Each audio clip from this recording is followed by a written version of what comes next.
세상을 연결하는 뉴스 브릿지입니다. 이 전 세계적으로 유례를 찾을 수 없는 저출생 현상이 이어지면서 우리 노동시장도 위협받고 있습니다. 이 산업을 지탱할 필수 인력조차 사라질 거라는 위기감이 높은데 우리 세대는 이 같은 미래를 어떻게 준비해야 될까요?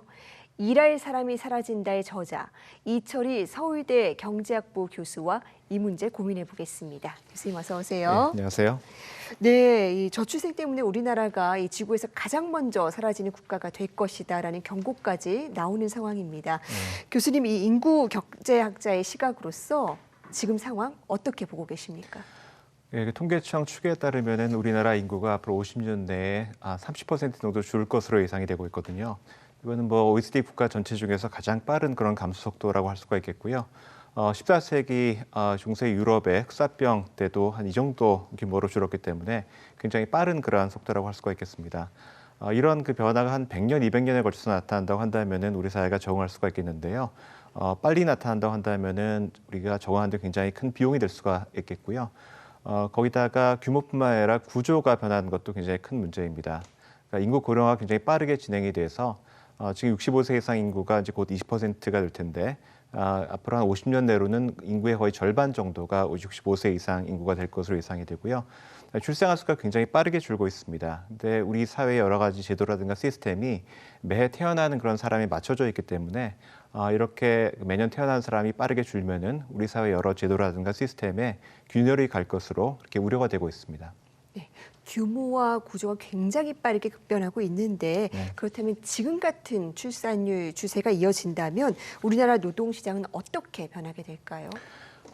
뭐 인구가 많이 빨리 변하긴 하지만 총량에 있어서의 그 노동 인력이 아주 빨리 줄 것 같지는 않고요. 그러니까 15에서 64세 그 생산 연령 인구는 앞으로 굉장히 빠르게 줍니다. 앞으로 50년 내에 지금의 한 45%로 줄 것으로 예상이 되고요. 그렇지만 실제로 일을 하는 그 경제 활동 인구 혹은 생산성을 이렇게 조정해서 따진 노동 투입 같은 경우에는 앞으로 25년이 지나도 지금의 90% 수준을 유지할 것으로 예상이 되고요. 거기다가 지금 뭐 최근 추세대로 여성이나 장년의 경제활동 참가율이 올라간다고 한다면 그보다 더 느리게 감소할 것 같습니다. 그러니까 총량의 부족은 없다라는 것이고요. 그렇지만 아주 가까운 장래에도 부문 간, 그러니까 직종이나 업종 간, 그다음에 유형 간 불균형이 나타날 것 같고요. 그래서 특정한 어떤 분야, 예를 들어서 뭐 사회복지 서비스업이라든가 운송업, 소매업 이런 쪽에는 지금도 이제 불균형이 나타나고 있는데 인구 변화에 의해서 앞으로 이 부족분이 더 커질 것으로 예상이 되고요. 거기다가 앞으로 청년 인력이 굉장히 빠르게 줍니다. 25년 내에 지금의 절반으로 줄 텐데요. 이것이 지금 말씀드린 그러한 부문 간, 유형 간 불균형을 더욱더 강화시킬 것이다. 그렇게 이제 우려가 됩니다.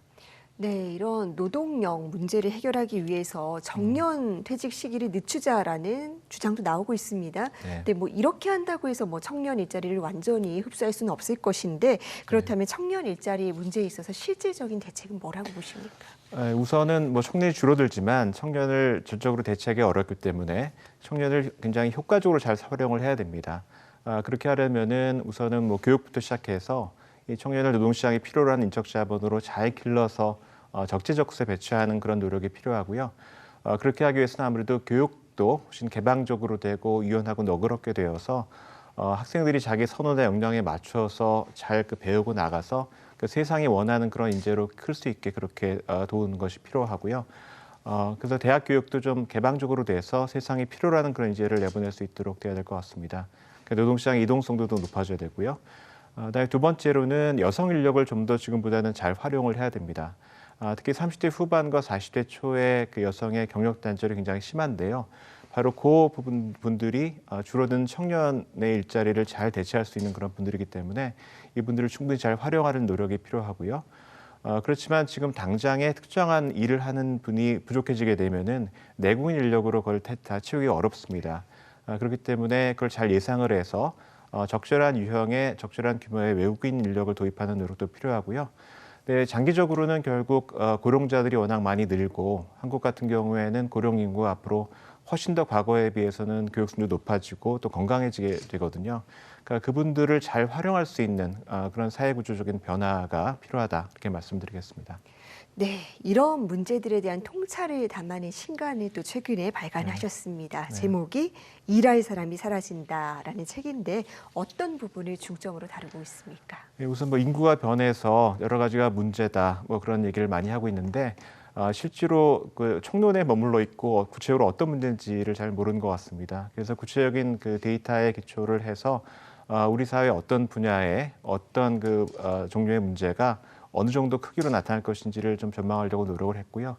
그리고 이제 문제다, 이제 우리나라가 망했다라는 그런 얘기는 합니다만 어떻게 될지에 대한 얘기가 별로 없어서 이러한 그 문제를 좀 완화하기 위해서는 우리 사회가 어떤 노력을 기울여야 되고 어떻게 바뀌어야 될 것인가 이런 그 대답을 하기 위해서 노력을 했습니다. 네. 네, 그렇군요. 이 책을 보면 또 흥미로운 내용이 있는데 이 가까운 미래에는 뇌 수술을 받기 위해서 외국 병원을 가야 할 수도 있다라고 적고 있습니다. 네. 이것이 인구 감소와 어떤 연관이 있을까요? 아무래도 의료 이용이라고 하는 것이 나이와 밀접하게 연관이 돼 있고요. 나이가 많이 들수록 결국 의료 이용이 많아집니다. 그렇기 때문에 인구가 고령화되게 되면은 의료 서비스 수요가 높아지게 되고 의사가 부족해질 수가 있거든요. 특히 그 고령자들이 많이 이용하는 뭐 외과, 흉부외과, 신경과, 신경외과 같은 그런 이 과목 같은 경우에는 더욱더 그런 현상이 일어나서 굉장히 이제 불균형이 심해질 것 같고 이것은 단순히 의사가 는다고 해결될 수 있는 문제는 아니고 과목 간 불균형을 해결해야만 이런 문제를 좀 완화할 수 있을까 그렇게 생각을 합니다. 네, 돌봄 서비스에 대한 문제도 계속 제기가 될 것 같은데 네. 어떤 해결책이 있을까요? 뭐 고령화되면서 돌봄 서비스가 많이 이제 인력이 부족해지기 때문에 우선은 공급을 늘려야 되는데 내부인 공급을 늘리기 위해서는 아무래도 그 돌봄의 사회적인 가치에 부응하는 그런 그 처우를 개선을 해야 될 것 같고요. 좀 부족한 부분은 아무래도 외국인 인력도 도입을 해서 적절한 부분에 그 배치를 해야 될 것 같습니다. 근데 그거 못지않게 중요한 것은 이제 수요를 좀 줄이는 것인데요. 이렇게 건강 관리를 좀 더 신경 써서 하고 투자를 많이 하게 되면은 아무래도 돌봄을 필요로 하는 분들이 좀 줄어들 수가 있을 것 같고요. 그다음에 일가정 양립을 강화하게 되면은 뭐 어지간한 돌봄은 이제 가족이 할 수도 있고, 그다음에 주택의 구조라든가 도시 구조를 좀 더 합리화해서 뭐 장애인이라든가 고령자에게 친화적으로 만들면은 돌봄에 대한 수요가 많이 줄을 수 있을 것 같고, 그다음에 최근에 개발되는 뭐 AI 기술이라든가 그런 것도 적절히 좀 활용을 해야 된다라고 생각을 합니다. 네. 책에서 전하는 메시지 중에 제가 가장 인상 깊게 본 부분은 네. 이 인구 감소의 미래는 정해졌지만 노동시장의 앞날은 정해지지 않았다라는 겁니다.